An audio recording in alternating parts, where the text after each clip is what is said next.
কেমন লাগে যদি লাল কাঁকড়ার বিচে গিয়েও লাল কাঁকড়ার দেখা না পাই।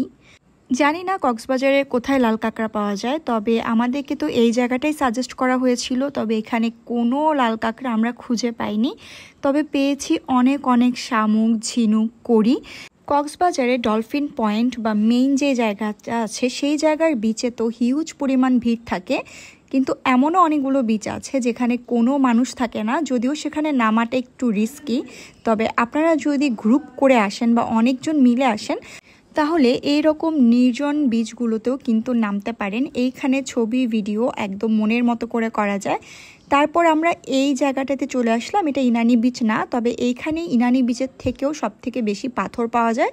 জায়গাটার নামটা ভুলে গিয়েছিলাম। এইখানে অনেক বেশি শামুক আর ঝিনুক ছিল, তো সবাই মিলে অনেক অনেক শামুক ঝিনুক কুড়িয়ে নিয়েছি।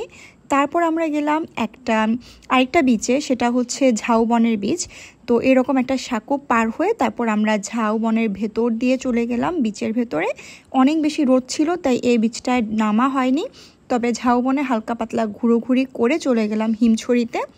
হিমছড়ির ঝর্ণাটা এখন পানির পরিমাণ খুবই কম, তাই খুব একটা ভালো লাগছিল না।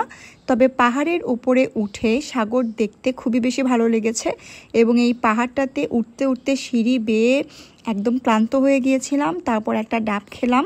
ডাবের দাম সেখানে অনেক বেশি চড়া, যেহেতু একদম মাটি থেকে অনেক ফুট উপরে আপনাকে ডাব প্রোভাইড করছে। তবে সবশেষে ক্লান্তি দূর হয়ে গেল পাহাড়ে দাঁড়িয়ে থেকে সাগরের দৃশ্যটা দেখে।